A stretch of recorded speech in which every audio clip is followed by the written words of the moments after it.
Välkommen till SvebTV och ett program i vår vetenskapsserie. Jag heter Mikael Wilgert och jag sitter här tillsammans med Jan Blomgren. Välkommen. Tack så mycket.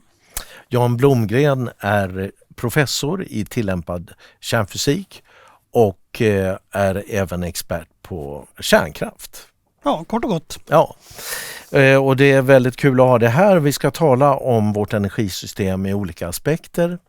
Och jag tänkte först att jag skulle vilja höra med dig angående AI, för då har det kommit fram exempelvis från vdn för Nvidia, jag tror han är vd eller styrelseordförande, en av grundarna för Nvidia, detta gigantiska och ett av världens, kanske till och med världens högst värderade bolag, som säger att den som inte har tillgång till billig elenergi, den kommer inte att följa med i AI-racet.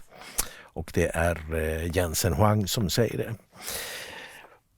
Vad tror du? Kommer vi kunna få billig elenergi framöver?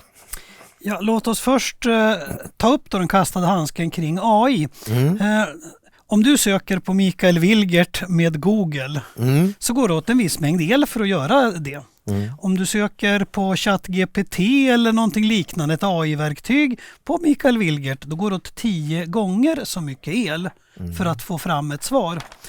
Och man kan ju också se att det där beror på att AI använder helt enkelt väldigt mycket mer information. Man söker väldigt mycket mer och du kan ju ofta få mera utförliga svar.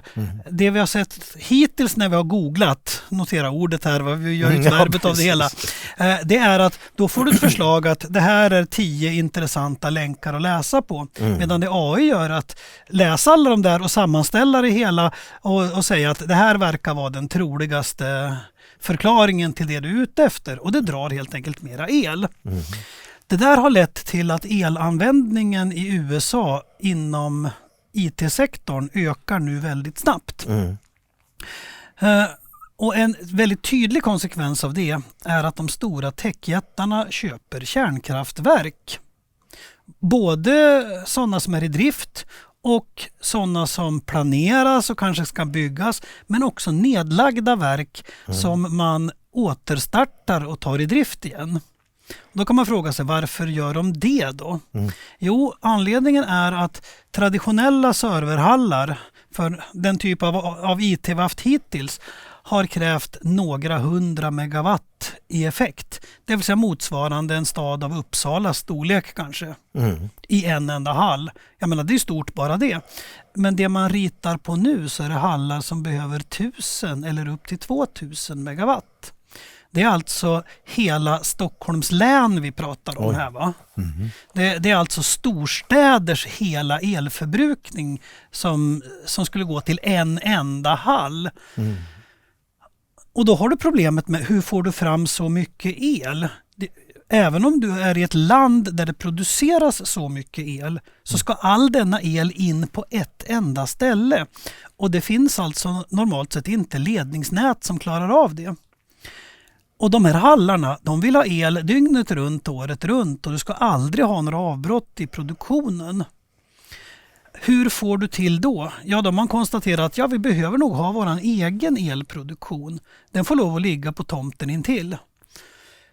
Vattenkraft vore ju idealiskt om du hade ett vattenkraftverk, men nu pratar vi alltså om ett vattenfall i Niagaras storlek för att driva det hela. Och det har man ju inte på så många ställen. Sen kan man tänka sig, det vanligaste sättet att göra el i världen är kolkraft. För nu är återigen el dygnet runt, året runt. Det här gör du inte med solceller och vindkraftverk. Ett kolkraftverk på granntomten, om du ska ha 1000 megawatt, då betyder det att då ska du skyffla in 1 ton kol var 8:e sekund. Det är den mängden bränsle du behöver för att hålla igång det hela. Och den vad sa du?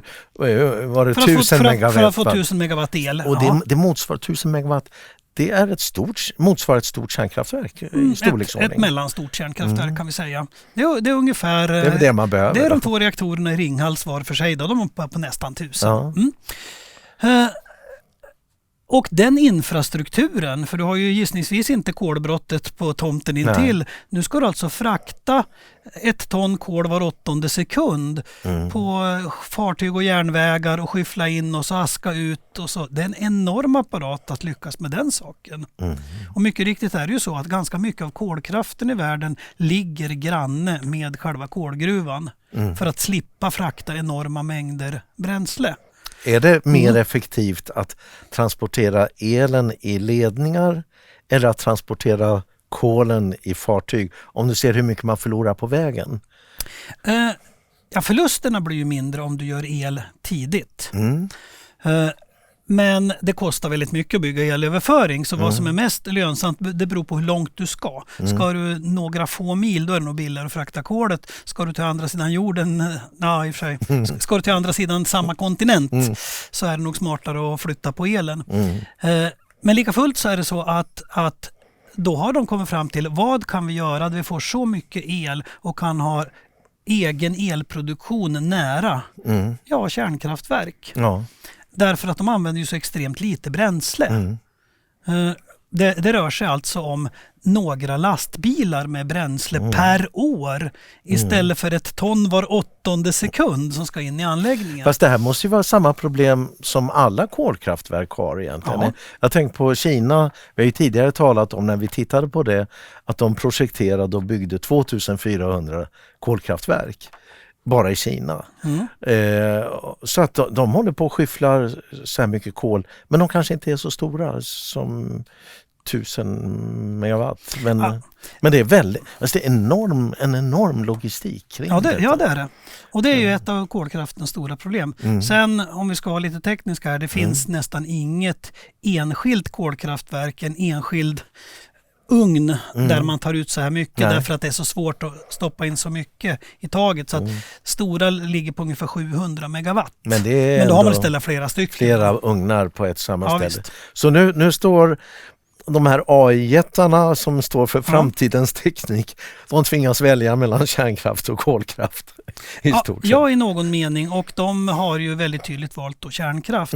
Ett bra exempel är Microsoft. De köpte alltså det nerlagda kärnkraftverket 3 Mile Island i USA. Det som det blev...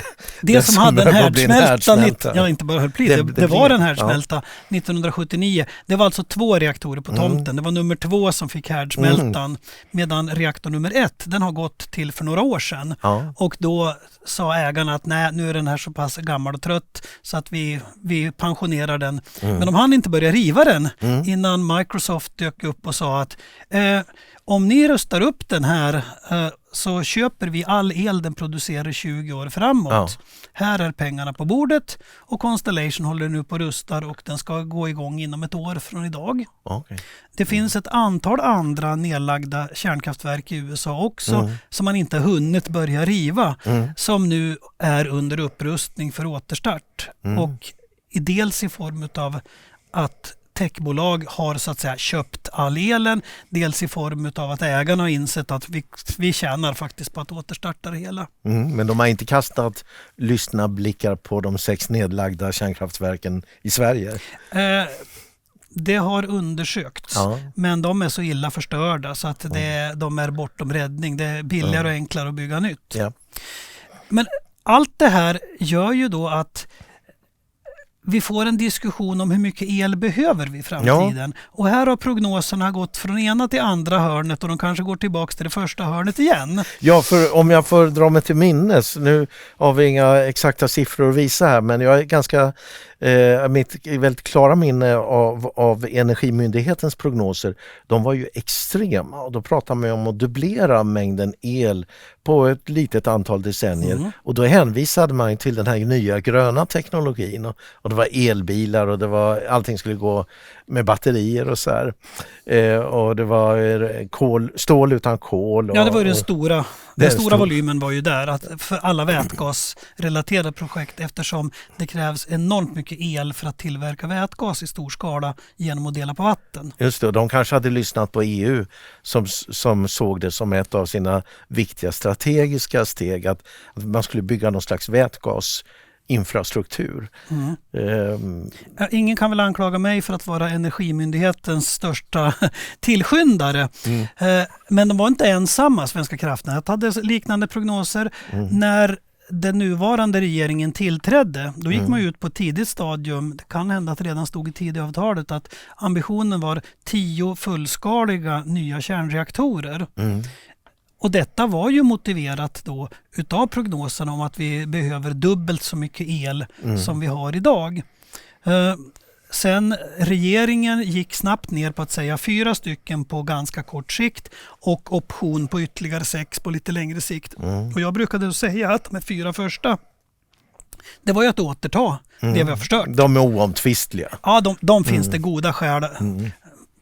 Bara Sverige idag skulle kunna absorbera den elen och använda den på ett klokt sätt. Medan ytterligare 6, det var ju då motiverat utav de stora projekten, första hand och vätgasbaserade projekt. De skulle kräva enormt mycket el. Jag gjorde en snabb beräkning där att om både Hybrit och Stegra skulle lyckas med de planer man presenterade, då behövde man lika mycket el som hela Finland använder idag. Extra, förutom Sveriges el idag. Precis. Så det här var ju abnorma mängder. Ja, det har jag berättat om där tidigare. Alltså hela Finlands elförsörjning motsvarande det enbart för de här Norrlands stålprojekten. Så att, men det här håller ju på, Stegra kämpar väl ett tag till, eller hur? Nu är det väl, jag skulle vilja säga att samtliga kloka bedömare jag har talat med säger att en tidsfråga innan Stegra går i konkurs. Alltså jag är ju inte expert på Stegra i sig, men det man påpekar är att företaget har ju alltså lån på minst 10, kanske 20 miljarder kronor som alltså inte är villkor utan det är redan tagna lån i banker. Och vdn gick ut här för ett tag sedan och sa att vi har säkrat 85 friska miljarder, det är lugna puckar. Och sen ganska snart därefter så går man ut och gråter offentligt för att man behöver 1,5 miljard till från Energimyndigheten. Varför behöver man 1,5 miljard om man har 85 miljarder? Det tyder ju på att de 85 faktiskt inte är så säkra som det har sagts då. För Energimyndigheten verkar som de har blivit lite tveksamma till de här stålprojekten. De har nog fått lite kalla fötter vad det verkar. Och det kan väl tänkas att husbonden har viskat i deras öra, vad vet jag. Men det här gör ju då att ett startup-företag som har väldigt mycket banklån och inte så gräsligt mycket eget kapital. Om man nu går ut och med mössan i hand och säger vi behöver mer personer som går in med eget kapital. Det betyder ju då att det är väldigt stor risk att det egna kapitalet går till att betala tillbaka lånet till banken. Det vill säga, går du in med dina pengar så de är ju förlorade. Om inte allting lyckas så till den milda grad att det här blir en fantastisk affär utav det hela. Så det här att det är ju ovanligt att startupbolag är väldigt hårt lånefinansierade. Det normala i en startup det är ju att du hittar någon rik kapitalist som är villig att ta stora risker med egna pengar. För att bli ägare och få tillbaka dem senare. Och hoppas att företag blir värt mycket mer än det man har stoppat in och att man kan bli rik och glad så småningom. Så det här med kraftigt lånefinansierade startupbolag, det är ju någonting vi har sett några exempel på nu då. Tänker du på Northvolt? Till exempel ja. Och mina informatörer säger att Stegra är egentligen mera och svårare lånefinansierat. I fallet Northvolt var det väldigt mycket att man hade fått kreditgarantier, det vill säga typ Europeiska investeringsbanken och liknande, jag vet inte om det var just dem, men liknande organ som säger att här får du ett papper på att om du går till banken och lånar så betalar vi konkursen om det går åt skogen. Och dessa personer hävdar att i fallet Stegra så har man inte lika mycket sådana garantier. Det vill säga man har lånat med sitt eget goda namn och rykte som säkerhet. Under den här gröna bubblan får man säga som håller på att pysa ut. Vi ska komma tillbaka till energiförsörjningen, men innan vi gör det så är det fortfarande så att Stegra bygger sin idé på att de ska importera skrot ifrån Sydamerika och det ska transporteras var det på landsväg eller? Hur blev det till sist? Fick de någon järnväg? Du gör livet svårt för mig därför att här finns det så olika uppgifter. Ja. Dels finns det uppgifter om att importera skrot. Dels finns det uppgifter om att importera malm från i första hand Brasilien. Från en leverantör som ganska många organ har svartlistat på grund av tveksamma affärsmetoder och tveksamt miljötänkande, tveksam arbetsmiljö och liknande. Så att där finns det mycket frågetecken. Nästa frågetecken är hur man nu ska frakta detta 5 mil in i landet. Väsentligen alla stålverk som har byggts efter andra världskriget, åtminstone större stålverk, har byggts vid hamnar.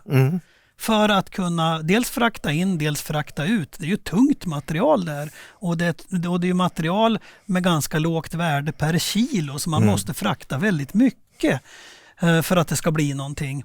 Och att lägga det medvetet flera mil ifrån närmsta hamn verkar ju inte vara så där jättebegåvat. Är det en järnväg fram från hamnen upp till? Ja, du har ju Malmbanan. Men Malmbanan är i dåligt skick. Och LKAB, de är ju skälet till att Malmbanan finns. Den byggdes ju för att man skulle kunna få ut malmen från Kiruna på slutet av första världskriget. De har ju framfört att vi behöver hela Malmbanan till Kiruna. Kom inte att skicka in ytterligare en användare. Så det var därför de sa helt enkelt nej? Eller? Ja, de sa blankt nej. Sen i vilken mån de kan besluta om Malmbanan, det är en annan femma. Och där har väl varit en del sura miner kan vi ju säga. Men tanken då att köra malm och skrot och den färdiga produkten på lastbilar på vanliga vägar. Det blir extremt slitage på de vägarna. Ja, så här finns det massvis av frågetecken. Men allt det här, som man väger samman det, så om Energimyndigheten byggde sin prognos om dubblerad elproduktion eller elbehov ska vi säga, om det byggdes på stål utan kol och liknande projekt, så kan man säga att det där håller på att läggas i malpåse. Och då är frågan kommer det AI komma upp nu som en ersättare så att vi står kvar med de här höga energibehoven, elbehoven? Eller kommer vi skruva ner och säga att vi behöver ungefär så som vi har idag? Eller vi kanske till och med kan effektivisera användningen och minska våra behov? Ja, det är svårt att säga, särskilt om framtiden, sa ju Niels Bohr, en av atomfysikens pionjärer och giganter. Det är helt riktigt då att om de här stora användningen av el för att göra vätgas inte är så aktuell längre, då minskar ju behoven ordentligt. Å andra sidan, jag hör ju till dem som har sagt att det är fullt möjligt att AI kommer att behöva så här mycket el. Men här har vi den eviga problematiken att vi pratar om behov och produktion var för sig i samhällsdebatten. Och det är så att göra en sån expansion, du kan inte göra den utan att du producerar elen. Men du kan å andra sidan inte bygga ut den elproduktionen om du inte har kunder till det. Nej. Så det här måste på något vis gå hand i hand. Jag såg en ganska rolig skämtteckning här just innan vi satt oss i studion. Där det var frågan, hur slår man världsrekord i stavhopp? Och på ena sidan stod Armand Duplantis och sa man höjer 1 centimeter i taget. Och på den andra sidan stod Daniel Heldén och sa jag lägger ribban på 9 meter för det är ju inte jag som ska hoppa. Jag brukar ofta säga när jag ger goda råd till företag och företagsledare och liknande, sluta försöka, börja träna. Och om du lägger ribban så högt att det är helt omöjligt och så försöker du, då misslyckas du. Men om du istället lägger ribban på en höjd du klarar att hoppa över och så höjer du 1 centimeter och så hoppar du över den och så höjer du och så gradvis bygger du upp din förmåga, då har du en chans att lyckas. Och det här direkt överfört till miljöförbättrande verksamhet. Och nu sitter jag min gode vän Christian Sandström här. Han konstaterar att det som fungerar så är det inte så är det inte gröna revolutioner, det är grön utveckling. Inte grön omställning, grön utveckling. Det vill säga att förbättra saker och ting med några procent om året under lång tid. Det fungerar. Och då har vi sett, vi har fasat ut bly från bensinen. Bilarna drar mindre bensin än vad de gjorde när du och jag var yngre. Inom min bransch, vi krämar ut dubbelt så mycket el ur varje kilo uranbränsle i kärnkraftverken idag mot vad vi gjorde på 1970-talet. Och det är inga revolutioner. Nej. Det är inga omställningar. Utan det är, man har hittat på fiffigare sätt. Man har ökat med 1 eller 2% om året i många år i sträck. Och det ger effekt. Vi ser det på nästan alla miljögifter också. Vi använder mycket mindre av sånt, släpper ut mycket mindre än vad vi gjorde på säg 1970-talet. Och det finns inte en enstaka revolution, utan det handlar hela tiden om klokare användning, fasa ut äldre teknik, få in nyare, snålare, smartare, effektivare. Och det är lite grann samma sak här också. Jag hör ju till dem som sa på ett tidigt stadium att det där när jag läste tidningen om grönt stål och enorm expansion och sånt där, det kan ni glömma, det kommer inte att ske. Därför att det är helt orimligt att detta skulle kunna ske i den takt och den omfattning som man presenterade när det hela var nytt. Men, och sen kommer vi till det viktiga men som en del har glömt bort här nu. Jag utesluter inte att det blir så här så småningom. Men i så fall kommer att gå i måttligt stora steg under en lång tid. Att den här idén om att fördubbla elproduktionen på bara några år, nej, det är inte realistiskt. Nej. Men bygg en anläggning i taget. Ja, för om man går tillbaka till när kärnkraften byggdes på 70-talet, får man väl säga att det var, va? Ja, 70-80-talet. Ja, 70-80-talet. Då byggde man ju 12 kärnkraftverk i ganska snabb takt, eller väldigt snabb takt.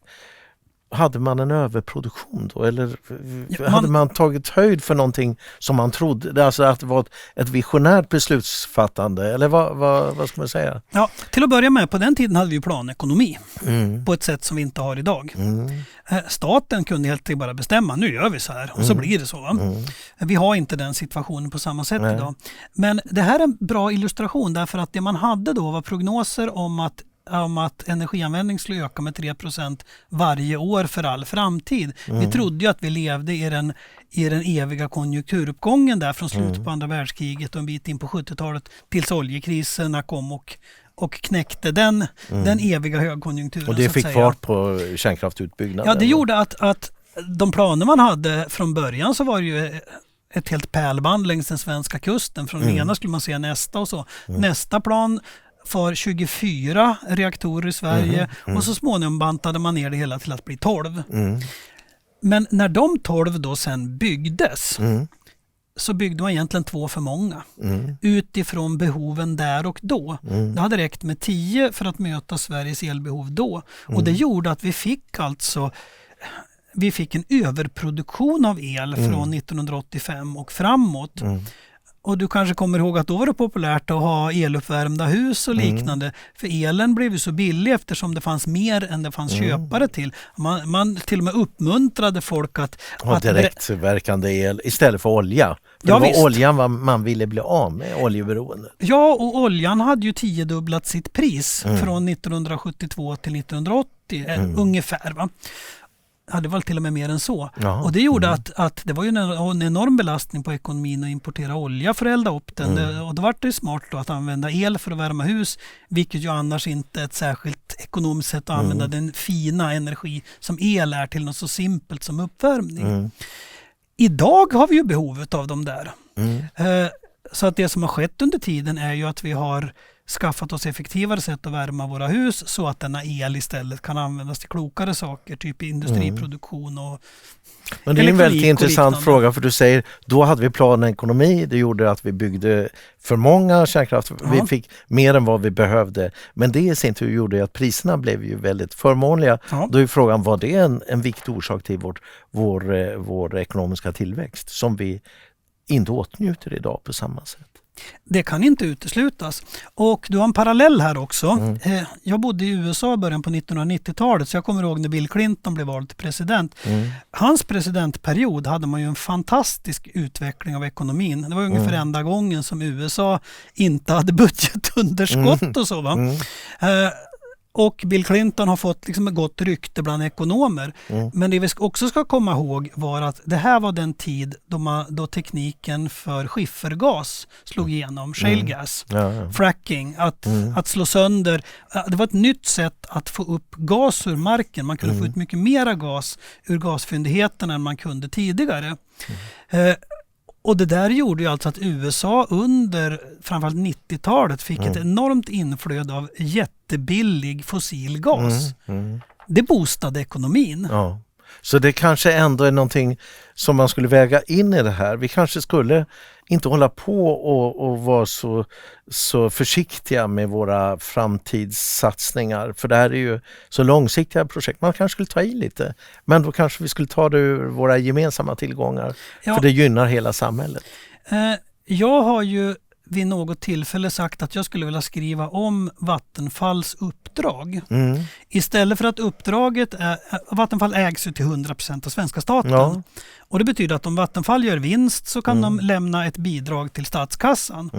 Men jag har föreslagit skriva om uppdraget istället till att leverera el till ett så attraktivt pris som möjligt. Ni får inte gå med förlust. Men målet är inte att göra vinst, utan målet är att göra så mycket högvärdig el dygnet runt, året runt som möjligt och ändå få kalkylen att gå ihop. Därför att värdet av den elen till ett rimligt pris som går då till övriga samhället, det ger så otroligt mycket mer till det svenska samhället än att svenska staten får några miljarder i aktieutdelning varje år. Så låga elpriser är värd sin kostnad så att säga, som möjligen skulle kunna uppstå någonstans. Ja, och vad det gäller nu då de här planerna, vi kanske ska ha ett nationellt program att bygga de där 10 reaktorerna. Oavsett. Ja, för jag kan mycket väl tänka mig, vad är sannolikheten om nu Sverige ser till att ha enormt stor elproduktion om 15 till 20 år, vad är sannolikheten att ingen kommer att vilja utnyttja den elen? Mycket begränsad. Ja, hur många jobb skapar det? Ja. Kanske, och idag när många verksamheter kan inte bygga ut och de kan inte etablera sig i södra Sverige där många bor och där arbetslösheten är stor på grund av de höga elpriserna. Men om vi går tillbaka till där vi var nu med kolkraftverken och bygga AI, alternativt bygga kärnkraft. Och en orsak till att Stegra och de här stålprojekten hamnade där de hamnade, antar jag har att göra med tillgången på billig el. Och när det gäller de här serverhallarna, tillgången på kylvatten måste ju vara någonting som de är väldigt attraherade av. Kallt klimat är bra. Kallt klimat är bra. För å andra sidan kan man säga, om de nu värmer upp sina lokaler med de här, eller sina verksamheter med 1000 megawatt, för det blir värme av alltihopa, antar jag. Så skulle man ju vilja använda den värmen. Finns det, vet du om det finns några sådana, vart lägger de lämpligen sina serverhallar? Är det nära en storstad där värmen kan utnyttjas kanske, eller är det nära en kall älv uppe i Norrland, eller hur tänker de? Jag skulle gissa på det sistnämnda vad det gäller kylningen, därför att det är ju så att för att värma hus, då vill du kanske ha 50-60 grader temperatur eller någonting sånt. Men det vill du inte ha i dina serverhallar. Du vill kyla ner dem till rumstemperatur eller gärna lägre. Det gör ingenting om det är 10 grader inne i serverhallen. Det vill säga kylvattnet kommer ju då efteråt att vara 10-gradigt. Ja, det kan du inte värma några hus med. Nej. Så det går att ta det ute på vischan någonstans, det finns en kall älv i ett kallt klimat. Men sen har du en tendens att gå åt andra hållet. Och det är att vad ska du ha de här serverhallarna till då? Ja, ganska mycket är ju då till exempel aktiehandel. Och då vill du vara fysiskt så nära handelsplatsen det bara går. Därför att om du är några mil närmare, då hinner dina bud på Nasdaq-börsen fram innan konkurrenternas bud på samma aktie dyker upp. Alltså då är det ju tusendelar av sekunder det handlar om. Och det här är också ett skäl till att man diskuterar kärnkraft för att driva serverhallar.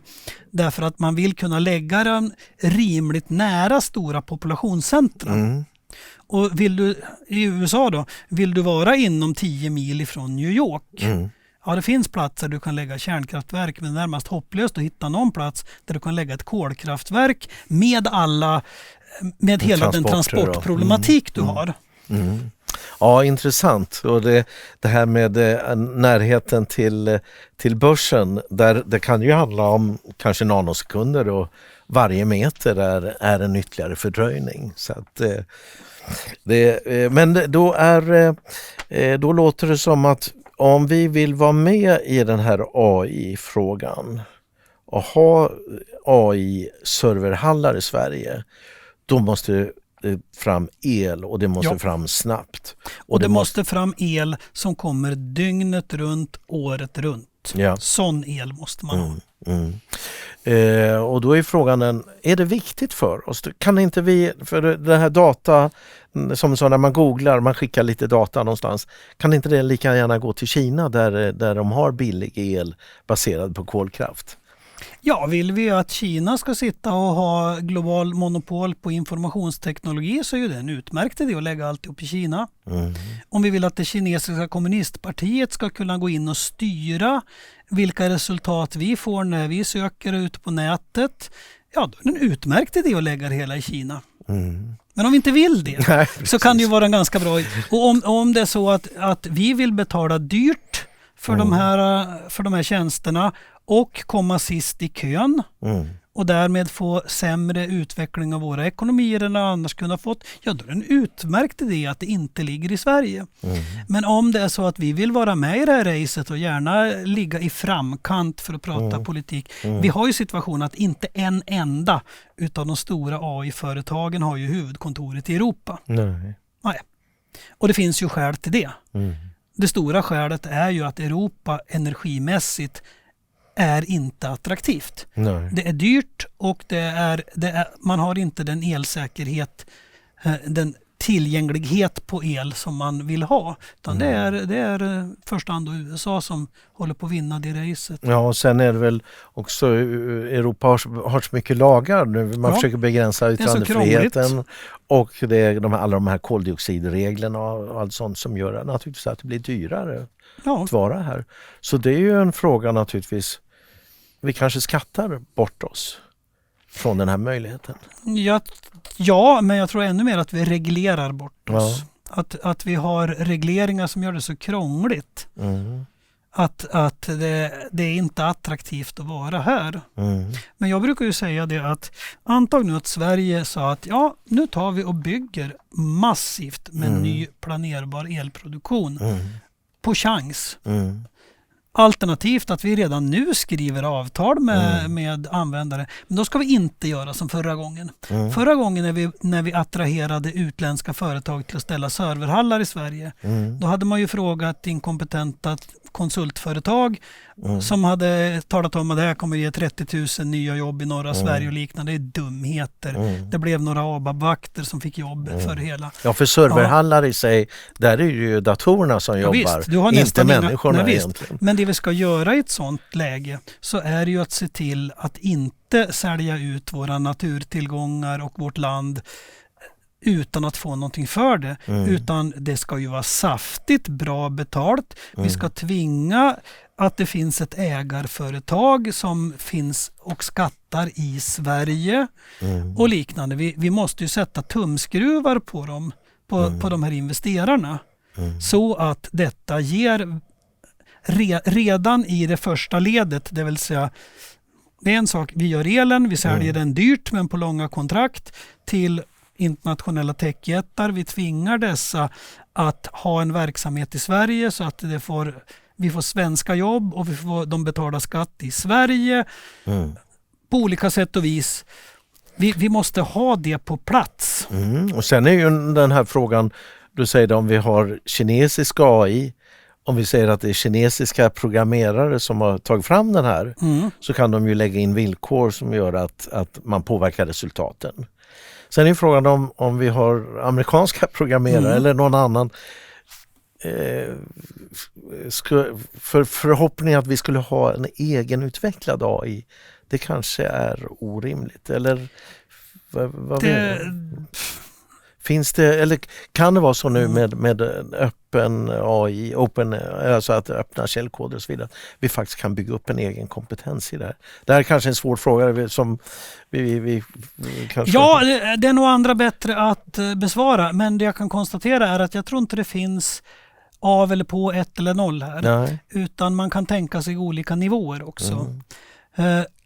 Dock, det scenario jag beskriver, det förutsätter ju då att det kommer att behövas väldigt mycket el till artificiell intelligens. Med den AI-teknik vi har idag så gör det.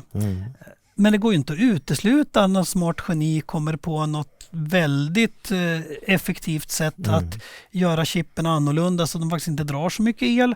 Jag tror det är osannolikt, men jag kan inte här och nu lova att det aldrig kommer att ske. Men vi kan ju också se i världshistorien att när man har ökat tillgången på den mest högvärdiga energi som finns, el, det har aldrig någonsin hänt att inte den har fått använda det. Och vi inbillar oss ju ofta att vi ska ersätta en viss energi med en annan. Vi säger sånt där som att men om vi bygger sol och vind så kan vi minska på fossil energi. Det som hittills alltid har skett i världshistorien är att den totala energianvändningen har ökat. Den ökar snabbare nästan än vad tillväxten för de förnybara bränslen. Vi backar 200 år. Ja. Jag gillar ju historia. Vi backar 200 år. Ja. Då var ved vår viktigaste energikälla i Sverige. Eldar vi mer eller mindre ved idag i Sverige än vi gjorde år 1800? Ja, ganska mycket mer. Ganska mycket mer. Ja visst. Vi har inte fasat ut vedanvändningen i Sverige. Hela biobränslesektorn. Men idag står de för några få procent istället för nästan 100%. I Storbritannien upptäckte man på 1750-talet att man kunde elda stenkol. Och det var ju starten på industriella revolutionen och så. Vi har en bild, vi skulle kunna lägga på den här, och där visar man att 86,5% av världens energi år 2024, det vill säga förra året, kom från fossila bränslen. Ja. Och oljan är fortfarande det dominerande energislaget i världen. Ja, därför att det är i praktiken enda sättet att få energi till transporter. Ja, och sen däremot det här förnyelsebara med vind och sol, den lilla tårtbit som är högst upp, och den är ju inte mer än några få procent.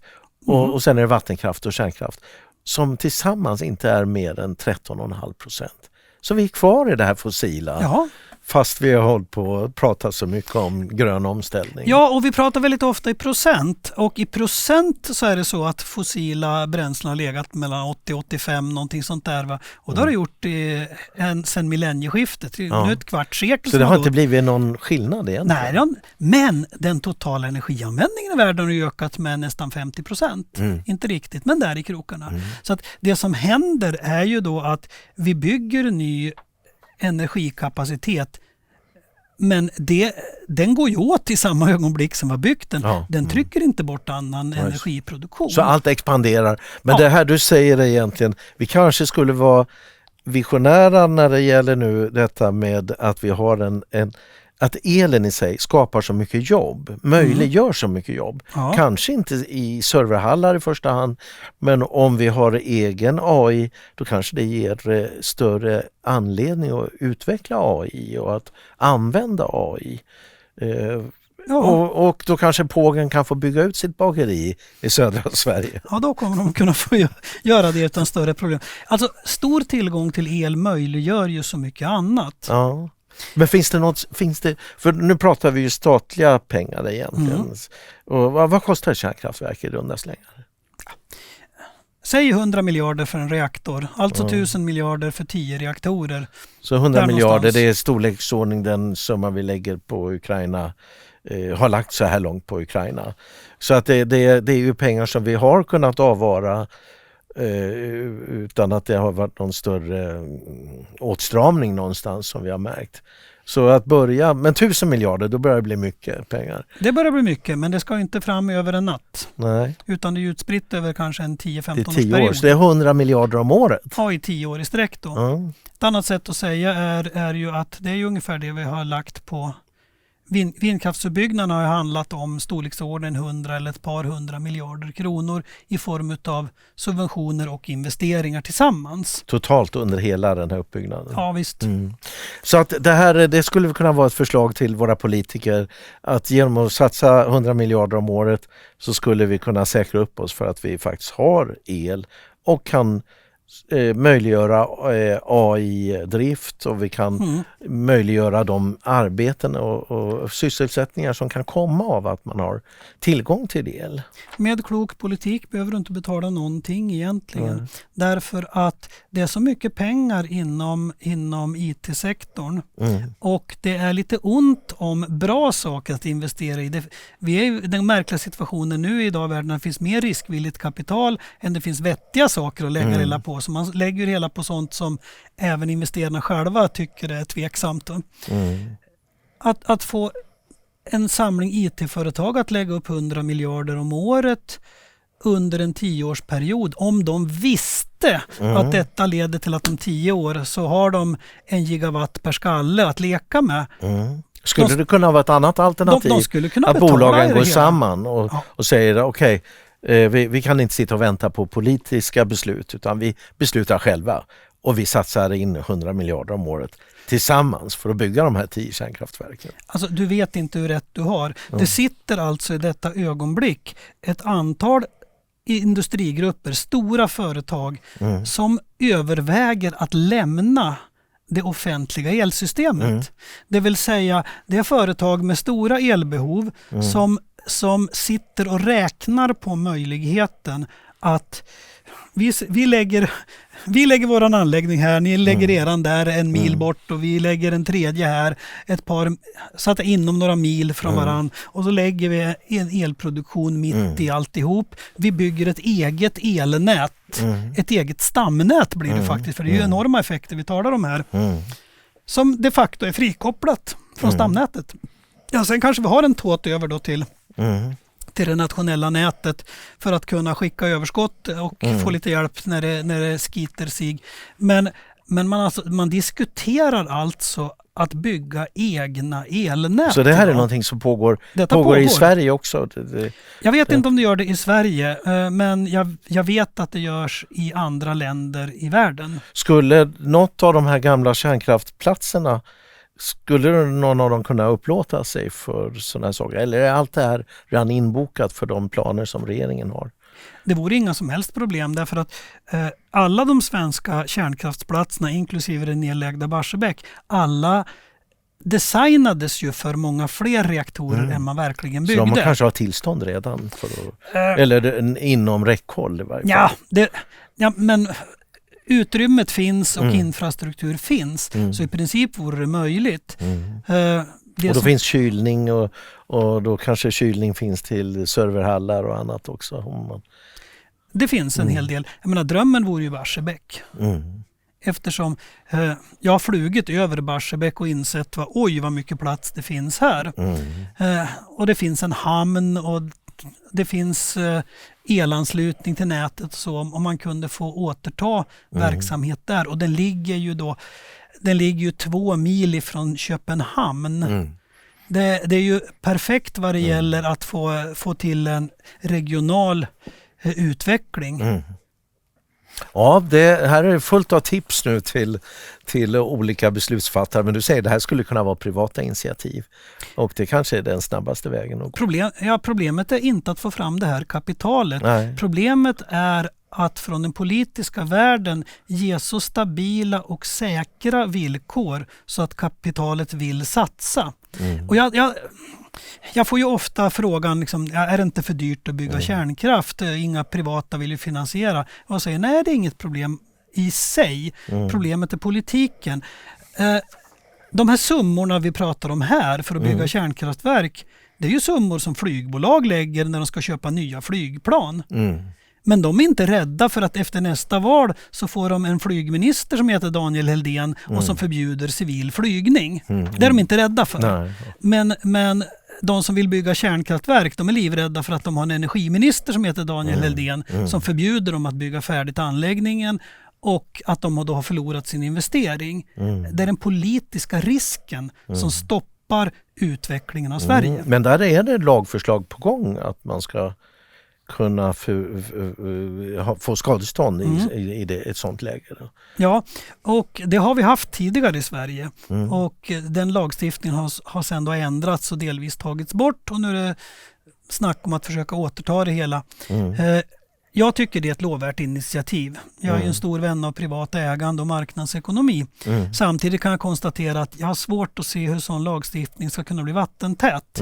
Och framförallt har jag svårt att se att inte en framtida regering ska kunna riva upp den lagstiftningen. Det är ju trots allt att har man parlamentarisk demokrati som vi har, då betyder det att en framtida regering kan ju ändra en lag. Det är väldigt svårt att skriva en lag som gäller fram till Ragnarök eller slaget vid Harmageddon, vad som nu kommer först och som inte går att ändra på. Men det är klart att den kan ju åtminstone, det ökar ju svårigheten i att ställa till någonting. Kanske skulle vara ett samägande mellan Sverige och Danmark. Då blir det ju det kanske blir ännu mer komplicerat. Ja, faktum är att det är ju det regeringen har föreslagit då, att staten agerar bank under byggtiden. Inte att man ger bort pengar utan att man agerar bank. Så pengarna ska betalas tillbaka när kraftverket är i drift. Ja, vad spännande ändå och massa möjligheter där. Vi får se om det finns politiska initiativ som är beredda att gå den här vägen. Men ditt budskap är ju väldigt enkelt och klart, nämligen att vi skulle kunna bygga 10 kärnkraftverk för att säkra upp att vi har en industri som fungerar och att det skapas jobb i Sverige. Ja, om jag nu får vara lite historiker igen här. Va? Jag gjorde en undersökning här för ett tag sedan. När jag skrev en artikel med rubriken Sluta drömma, industrisamhället är över. Vi har väldigt mycket politik nu som handlar om att återuppliva industrisamhället. Och jag tror att det är fel väg att gå. Och när du säger industrisamhället, då är det alltså producerande tillverkande industri. Industrisamhället i form av folkförsörjare pikade på 1950-talet. Då var 30% av arbetskraften i tillverkande industri. Idag är vi nere i ungefär 10%. Och vi har gått från 18 till 11% från år 2000 till idag. Så snart är vi nere på ensiffrigt antal procent av befolkningen som jobbar i industri. Och då räknar vi även med jordbruk och transportsektorn i det. Så att idag... Jag var på ett studiebesök på ett pappersbruk här för ett par år sedan. Mitt första jobb var hjälprullar på ett pappersbruk utanför Gävle. Och det jobbet fanns inte kvar längre. Nej, det var ju robotar som flyttade på rullarna nu för tiden. Och om vi måste backa 150 år tillbaka i tiden för att komma ner till att 10% av befolkningen jobbade i industrin, så var det på 1870-talet. Och det gör att det vi kommer att se är ökande automatisering, eller åtminstone vi kommer inte upp till att 10% av befolkningen jobbar i industrin om några år. Det kommer att vara mellan 5 och 10 kanske, eller någonting sånt. Idag, jag menar, redan 1935 så passerade USA den punkt då fler personer jobbade i serviceindustri än i tillverkningsindustri. Samtidigt kan man säga det är 100 år sedan snart. Men vi har ju flyttat allt det här först till Portugal och till Sydkorea med fartygen och textilindustrin. Och sen idag tillverkas ju allting i Kina. Så där gissar jag att de har en väldigt stor andel, eller en hyfsat stor andel. Ja, men även Kina börjar ju se att tillverkningsindustrier flyttar för de enkla grejerna och de mer avancerade kvar. Det vi kan göra är att få tillverkning i Sverige som maskinerna gör, men inte som människor gör. Men är din poäng att även, så vi kommer inte sysselsätta människor så mycket, men det kommer ändå vara så att de här industrierna som finns kvar, de kanske förbrukar lika mycket el som om människorna hade jobbat där. Automatisering kräver energi. Så det är ett skäl. Men sen har vi också då att det som kommer att vara den stora folkförsörjaren och som redan är det, så är det ju tjänstesektorn. Det är ju att rita att konstruera de där anläggningarna, att styra dem, att uppfinna nya saker, att skriva roliga appar och bra datorprogram och allting. Det är väldigt många fler människor som jobbar med sånt än med att stå och svarva metallbitar ute på en mekanisk verkstad idag i Sverige. Och om vi blir den hubb som har hårdvaran, det är också känt att i hela ekonomihistorien så har man sagt att men det går ju alldeles utmärkt att ha produktionen på andra sidan jorden och sen har vi de tänkande smarta lirarna som sitter här då i Västerås eller någonting sånt. Men vi vet också att du blir bäst på att ligga i teknisk framkant om tillverkningen finns på andra sidan väggen helst. Att konstruktören kan ta hissen 2 våningar ner och gå ut på fabriksgolvet och prata med Jonte som står vid svarven och säga varför funkar inte det här skärstålet? Att ha den där nära kopplingen mellan produktion och konstruktion, det är en vinstfaktor. Och det är också ett av skälen till att vi har sett en viss återindustrialisering på vissa håll och kanter. När man har outsourcat allt för mycket produktion till andra sidan jorden så har man börjat på att ta tillbaka den igen. Tyvärr så är väl det kanske som vi tar just AI, att de här chippen de är så enormt komplicerade så att det är väl kanske ett väldigt stort steg eller oövervinnligt steg nästan. Att dra inte det jag säger allt för långt. Därför att men man kan börja någonstans. Analogier ska användas med viss begränsning, men det är väl jag tycker åtminstone man ska tänka möjligheten att närheten mellan att ha själva de fysiska anläggningarna och de som sköter tänkandet, det kanske är en vinstfaktor i sammanhanget. SvebTV har ju inget stöd från mediemyndigheten och de säger ju att SvebTV har ingen nyhetsverksamhet. Vi tycker ju att vi har det trots allt. Många av våra lyssnare tycker nog också att vi har ett ganska bra nyhetsvärde. Du bidrar bäst genom att bli premiummedlem eller swisha till 123 535 8692 eller donera med kontokort på vår hemsida.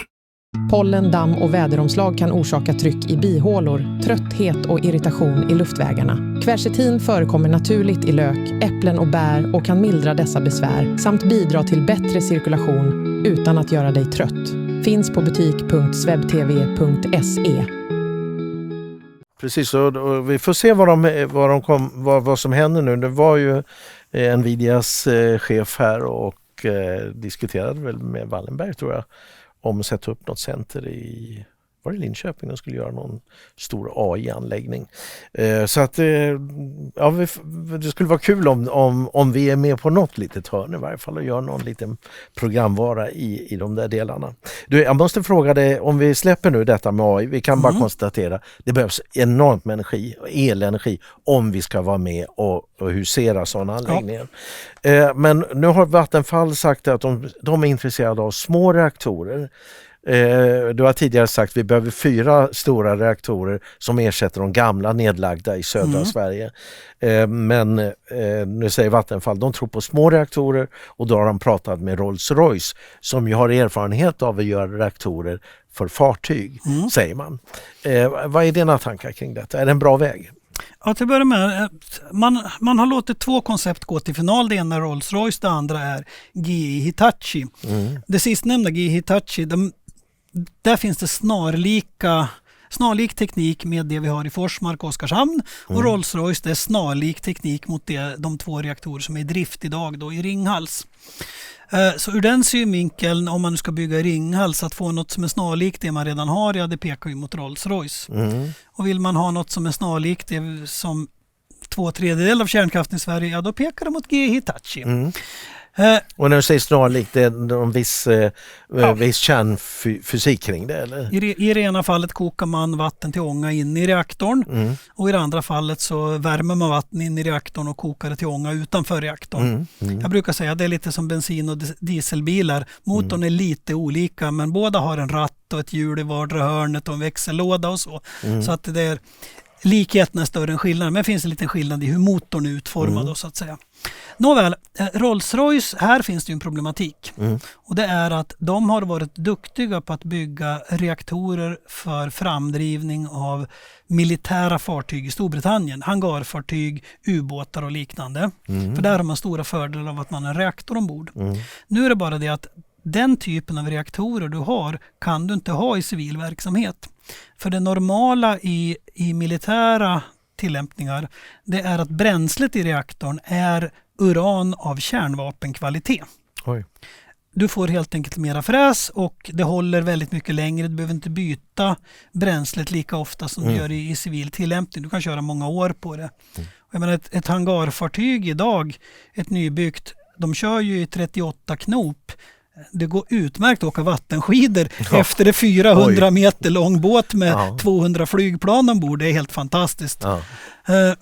Men det här gör alltså att Rolls-Royce har alltså aldrig byggt ett civilt kärnkraftverk och det är andra förutsättningar. Så de har haft kärnvapenbränsle kan man nästan säga. Det kan man säga. Så, vilket vi inte kan inte komma en fråga i Sverige. Man får inte.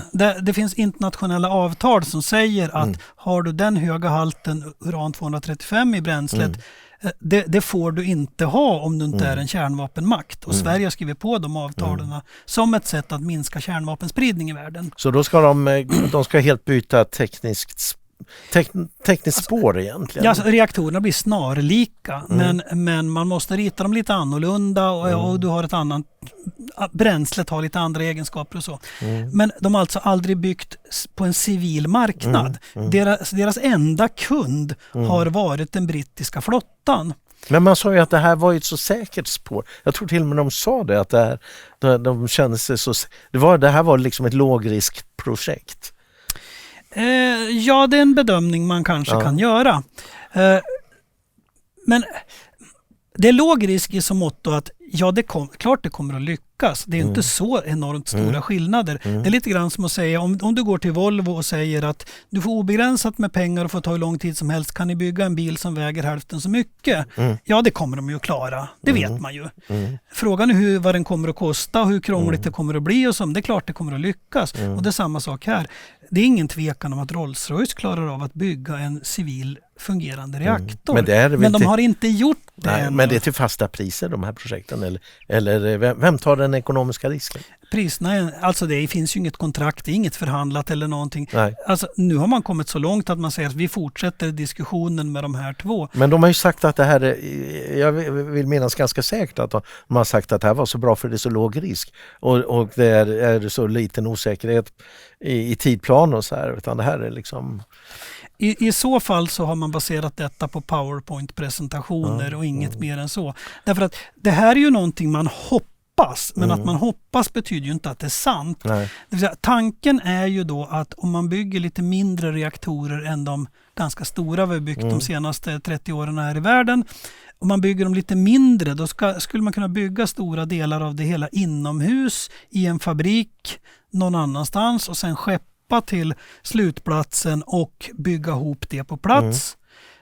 Det borde man kunna göra med säkrare tid- och kostnadsramar än om man ska bygga en storskalig reaktor där du måste bygga allting på platsen. För de här platserna, om vi pratar Ringhals eller Oskarshamn eller vad det nu ska landa, så är det platser dit du i princip kan komma med ett fartyg och lasta av en färdigbyggd reaktor om den inte är allt för stor. Ja då. Ringhals, alla svenska kärnkraftverk har en egen hamn som är tillräckligt stor. Så att i princip stämmer ju det resonemanget, men det återstår ju att bevisa det hela också. Och här kan vi också jämföra med att en av de vanligare modellerna i världen, det finns en amerikansk reaktor AP1000, det är Westinghouse som tillverkar den, som är ungefär som 4 stycken utav de här, eller 3 stycken Rolls-Royce-reaktorer kan vi säga i kapacitet. När de bygger, då börjar de att bygga en fabrik intill för att bygga stora komponenter nära slutmonteringen. Om du bygger en lite mindre reaktor, ja då kanske du kan ha den fabriken någon annanstans i världen och sen skeppa över det hela. Men själva idén att man försöker att så mycket som möjligt modularisera, att bygga komponenter som man sen monterar ihop istället för att skruva fast en sak i taget då, så att säga. Den har man även när man bygger stora reaktorer. Fast då flyttar man fabriken istället för att flytta då den färdiga reaktorn. Då bygger man fabriken granne med den färdiga reaktorn och sen river man den fabriken när man är färdig. Eller bygger den på sånt sätt att man kan ha den till något annat när man är klar. Ja, det är 2 helt principiellt olika förfaranden så att säga. Vilket är mest effektivt? Går det att säga det? Min gissning, och notera ordet gissning, det är att det är effektivast att bygga stora. Så har det alltid varit i hela kärnkraftens historia, att du får bättre ekonomi över hela reaktorns livslängd om du bygger en stor anläggning. Det går inte åt 4 gånger så mycket. Alltså att bygga en anläggning som är 4 gånger så stor jämfört med 4 mindre, så går det inte åt 4 gånger så mycket betong och så vidare. Och det gör alltså att hittills har det alltid blivit billigare. Och det kan vi också se. Konkurrenten till Rolls-Royce, GE Hitachi, de bygger ju faktiskt. Det är den första så kallade SMR som byggs i Darlington i Kanada just nu. Nu har de släppt ritningarna på huset och kostnadsberäkningar. Och det visar sig ju alltså då att för var och en av de här, som är alltså som är en fjärdedel så stor som Forsmark 1 eller Forsmark 3, så går det åt lika mycket betong som det gör i Forsmark 3-huset. Det vill säga det kommer att gå åt 4 gånger så mycket betong som det hade behövt som du hade byggt en stor. Huset blev inte mindre, det blev lika stort trots att elproduktionen är en fjärdedel så stor och betong är en stor del av har det att göra med kostnaden. Säkerheten, att du måste ha vissa väggtjocklekar och annat om det skulle hända någonting? Ja. Det är ju förvånande att delvis det, men också återigen det här att själva reaktorn är väldigt liten. Det är en tank som är för en stor reaktor av typen Forsmark 3, så är den 15-20 meter hög och 6 meter i diameter. Så även om du gör den mindre, det spelar inte så stor roll. Gör du den mindre, du sparar några kubikmeter i byggnaden, men sen ska du ha en massa rör där det åker ånga och vatten och pumpar och ventiler och det ska stå en turbin någonstans. Turbinen blir lite mindre, men inte mycket mindre, så att man sparar inte så mycket utrymme på att få lägre kapacitet i grejerna. Så du ifrågasätter om det här konceptet ger en lägre totalkostnad per kilowattimme så att säga? Jag kan gå ett steg längre och säga att jag skulle bli svårt förvånad om man kan producera el till en lägre kostnad med många små reaktorer istället för med en stor. Kan det finnas någon annan fördel att du har större driftsäkerhet? Det är bara en som slås ut åt gången eller som du tar ner för underhåll? Eller? Ja, det kan man tänka sig. För du har ju lite problematiken att om du har en jättestor reaktor, vi kan ta reaktorn Olkiluoto 3 i Finland, 1600 megawatt. En sån reaktor kan få ett driftstopp. Och även om reaktorn funkar så kan du få ett problem att ställverket ute på tomten får ett driftstopp eller så.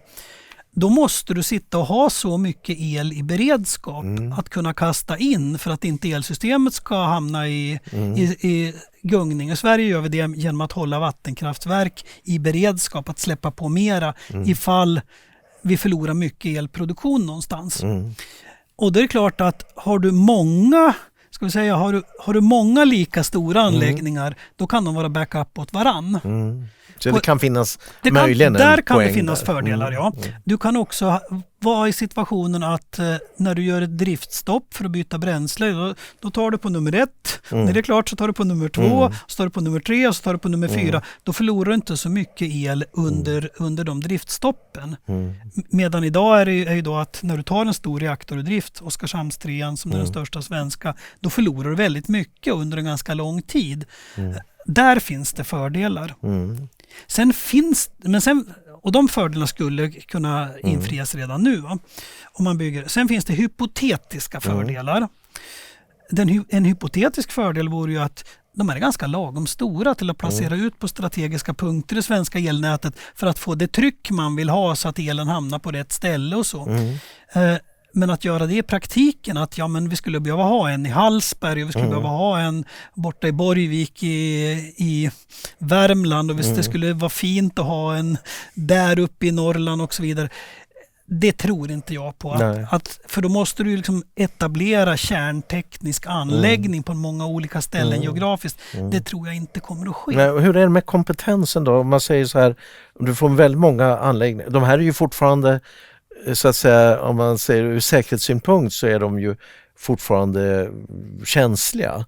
Även om de bara är en fjärdedel så stora, om vi säger terrorangrepp eller olyckor eller sådär. Behöver man bara ha en fjärdedel av driftspersonalen på varje ställe, eller är det så att det fortfarande är det lika dyrt att driva ett litet som ett stort? Nu skulle jag återigen då bli väldigt förvånad om Strålsäkerhetsmyndigheten skulle tillåta att man körde 4 reaktorer från ett kontrollrum till exempel. Och det grundar mig på att jag gjorde en utredning för några år sedan om hur man kör kärnkraftverk runt om i världen och om det går att effektivisera. Och ett verk jag besökte, det var i USA. Där hade man 2 identiska reaktorer och så hade man ett kontrollrum till båda. Men istället för att man hade 2 gånger 8 personer så hade man 17 personer. Det vill säga man hade sparat en person. Man hade en chef för 2 reaktorer. Men de övriga 7 i skiftlaget var lika många som förut. Men de stod i samma rum med ryggarna vända mot varandra. Så att det var väldigt lite man kunde spara in på driftpersonal när man hade 2 identiska reaktorer på samma tomt. Så när man summerar det du säger här, Vattenfall har kommit fram till att de ska ha små reaktorer. Om jag förstår det rätt så är det framförallt Rolls-Royce man talar om, som inte har erfarenhet att bygga den här typen av reaktorer. Och du ställer det något frågande, kanske jag skulle uppfatta det som, till själva idén med små reaktorer. Jag tror att detta blir dyrare än det hade blivit att bygga stort. Men jag ska vara lite snäll mot stackars Vattenfall också. De tankar man har haft har varit att om man bygger lite mindre anläggningar och om man kan bygga mera i fabrik så att man kan separera byggartekniken där borta i USA eller i England då någonstans och bygga byggnaden i Sverige parallellt med varann, så kanske man kan få ner tiden som man måste låna pengar. Och att låna pengar är en ganska stor kostnad vid bygget av kärnkraftverk. Det kostar mycket kapital att bygga, men det är billigt att köra. Och det gör att om du nu är tvungen att betala bankränta i 3-4 år istället för 7-8 år, så kan det vara en ganska stor del utav din totalkalkyl det handlar om. Det finns exempel på att rena lånekostnaden har varit ungefär halva totalkostnaden för att bygga anläggningen. Så om på något vis Vattenfall ser framför sig att man nästan säkert kan koppa ner lånetiden, då kan jag förstå logiken i det hela. En annan fråga. Sverige byggde upp en enorm kärnkraftskompetens och det byggdes ju med svenska resurser väldigt mycket, de som vi nu har lagt ner. Finns det något av de alternativ man tittar på som bygger på svensk kompetens och svensk kompetensuppbyggnad? För det är ju ofta det som är en av de stora fördelarna med statliga beställningar när det har gett upphov till svenska beställningar. Det enkla svaret är nej. Det vill säga den kompetens vi hade att bygga kompletta kärnkraftverk, den finns inte kvar i Sverige. Westinghouse och så som tog över det som fanns i Sverige, det finns ingenting kvar. Den är allt väsentligt borta. Det finns kringkompetens. Det finns ett antal svenska företag som är världsledande på sånt där som kameror i under vatten där det finns strålmiljö och liknande.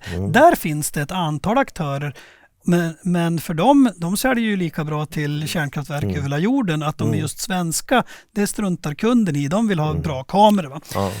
Så att det finns ett antal svenska företag som säkert sitter och gnuggar händerna så luktar stekt fläsk vid det här laget, för de räknar med att kunna ta hem en del av ordrarna. Och det är oavsett om det blir den ena eller den andra leverantören så kan de komma in. Ja, och sen ska vi kalla det för dum teknik i sammanhanget.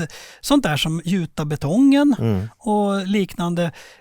det är inte särskilt bra affär att flyga in betong från andra sidan av jorden, utan betong tillverkar man så nära det bara går.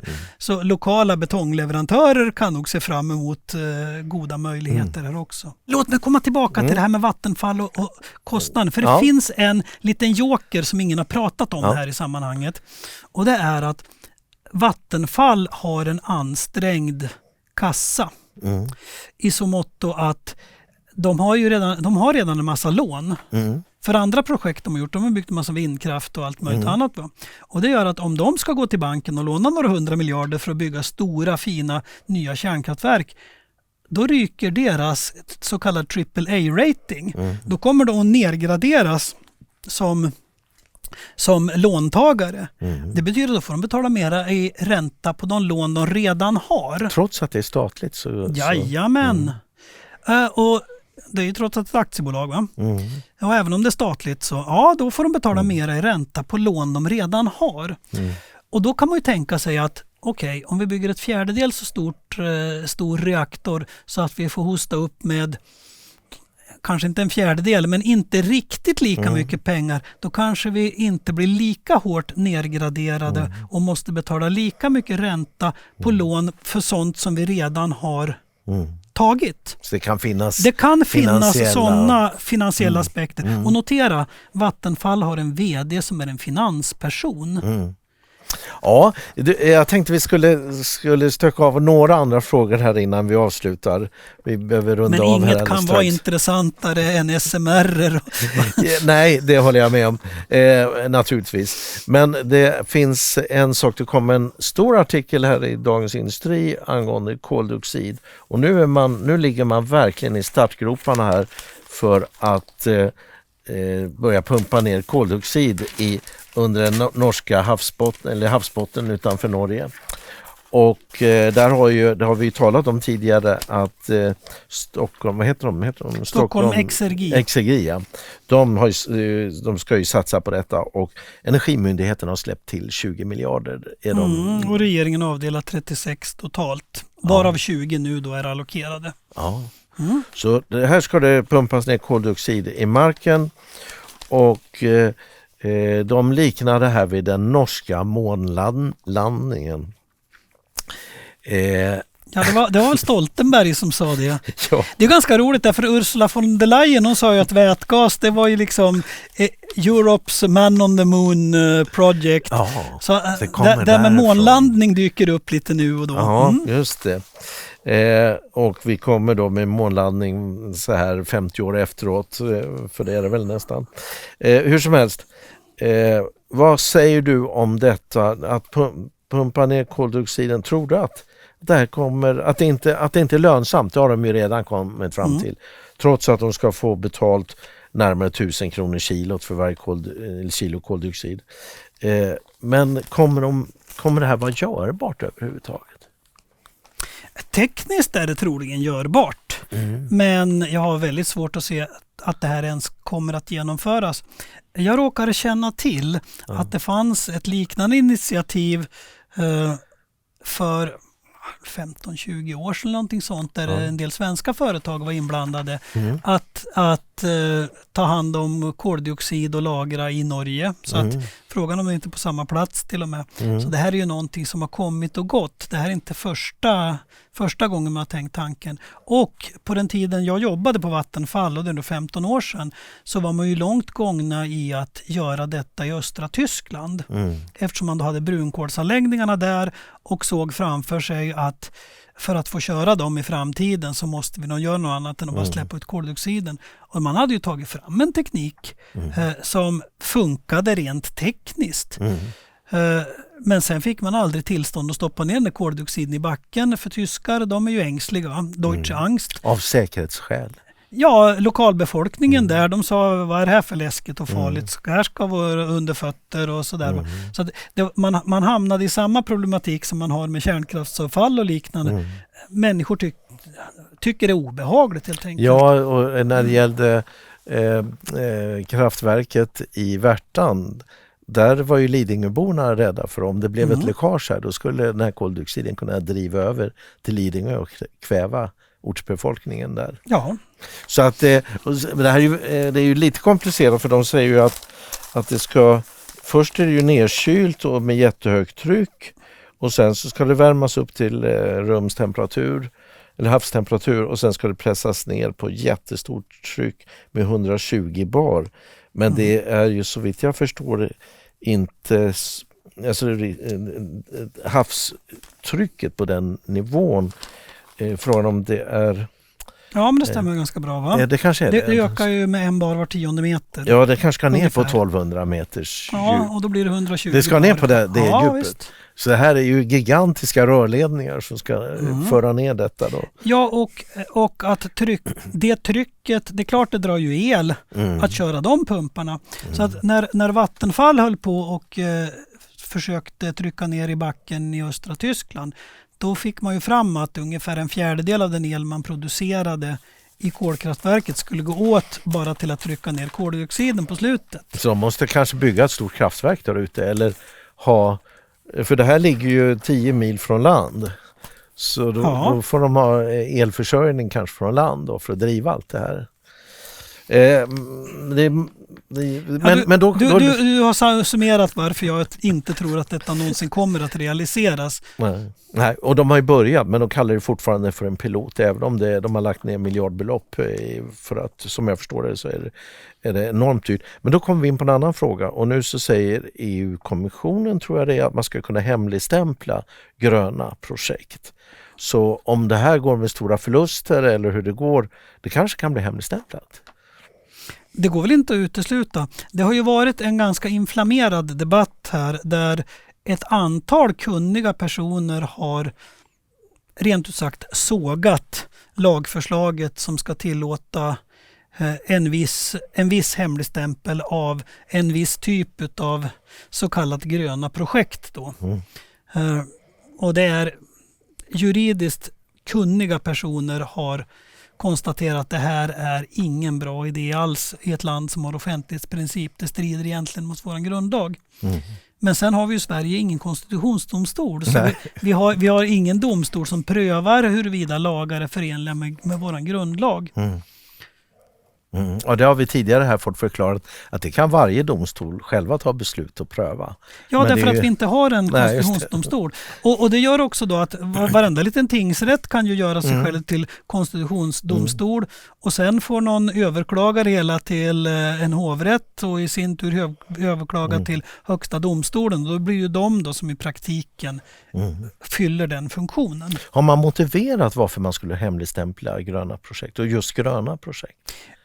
Det vad jag sett har varit allmänna motiveringar av typen att investerare vill inte alltid att alla konkurrenter ska veta precis vad de håller på med, så att det här gör att det blir intressantare att ta lite mera risk och våga göra saker och ting.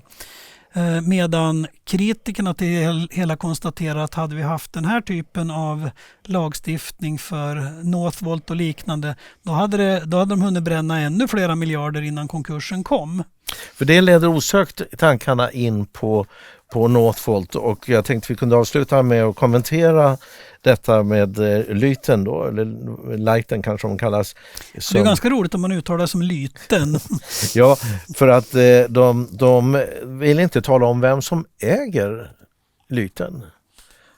Vem som står som ägare, vad kan det finnas? De har ju tillkännagett några få ägare, men det är små ägare. Men vad kan det finnas för motiv? Har du hört någonting om vad det kan finnas för motiv till att man... är man konspiratoriskt lagd så sitter Kina i bakgrunden, eller CIA eller någon sån där. Eller så är det typ Harald Mix som sitter där bakom. Ja, det har ju varit rykten om att Mix skulle ha ett finger med i det här också. Jag känner personer som har försökt att granska det hela och har kommit fram till att om så är fallet så är det i alla fall ingen dominerande post det handlar om. Men sen kan man ju i princip tänka sig, det här är ju ett amerikanskt företag. Man kan tänka sig att någon person med väldigt mycket pengar har gått in i det hela men inte vill bli känd av ett eller annat skäl. Det är fullt möjligt. Ja. Och i USA har du inte den offentlighetsprincip vi har i Sverige. Så att... Det kan finnas affärsmässiga skäl. Det måste inte vara en konspiration. Nej. Men utifrån svensk tänkande och svensk mentalitet, om det nu är så att man går och köper Sveriges stora flaggskepp som fullständigt har kapsejsat och dag ett ställer så säger vi vill ha mera bidrag och statliga pengar och skattestöd och sånt. Ja, för det har de gjort. Ja, i svensk kontext så är det ganska rimligt att man då talar om vem man är åtminstone. Och vi kan ju också se att ganska många kommentatorer, även sådana som egentligen är positiva till affären som sådan, de uttrycker ju missnöje med den bristande öppenheten. För i Sverige och i svensk kultur så bygger du förtroende genom öppenhet. Och när jag träffar företag och ska göra affärer med dem, det bästa sätt som finns att bygga ett förtroende, då börjar man erkänna ett misstag eller en svaghet. Att säga att vi har gjort den här tabben och det gick till på det här viset och så. Då känner motparten att okej, det här är en kille vi kan spela boll med, för han törs erkänna när han har gjort ett fel. Då kommer inte han att sitta och ljuga för oss, utan han kommer att berätta när det håller på att gå åt skogen istället för att sopa allt under mattan. Så att i våran kultur bygger vi förtroende genom att berätta så mycket vi bara kan. Ja, jag roade mig med att titta på Lytens hemsida här för en tid sedan i samband med att det här övertagandet kom upp, och då visade sig, jag fick intryck av att det här är bolag som blev hypat när detta med grafen blev stort, och det är ju mer än 10 år sedan. Ja. Och det blev ju Nobelpris också kopplat till grafen, och de försökte hitta olika tillämpningar med brokonstruktioner och så hittade de det här med svavel litiumbatterier och kopplade det till grafen. Och sen så har de tillverkat drönarbatterier och lite så här, och de har ingen erfarenhet av massproduktion och ingen erfarenhet av den här typen av batteriteknologi. Låter det bekant på något vis? Och inte särskilt mycket pengar. De har i och för sig, sa de då, 10 miljarder, men de har ju också projekt. 10 miljarder kronor, va? Kronor, ja. 1 miljard dollar. Så att man skulle kanske vänta sig att det kom in någon som hade mycket pengar och som har gjort liknande saker tidigare. Men så är det tydligen inte i det här. Nej, och det gör ju att frågetecknen hopar sig i skyn. Och vi har återigen den här situationen att normalt sett ett tekniskt startbolag jobbar med eget kapital. Eget i bemärkelsen att någon rik person stoppar in pengar och tar risk. De är inte lånefinansierade i någon stor utsträckning. Och det är ju samma sak här. Då måste man ju veta vem är då den rika personen eller det rika företag som stoppar in pengarna. Och det faktum att Lighten säger att de har en dryg miljard på banken. Ja, men det är ju knappast pengar som de fick för att köpa Northvolt. Nej, det är ju pengar som de har fått på andra premisser för att tillverka litium-svavelbatterier, gissningsvis. Sannolikt.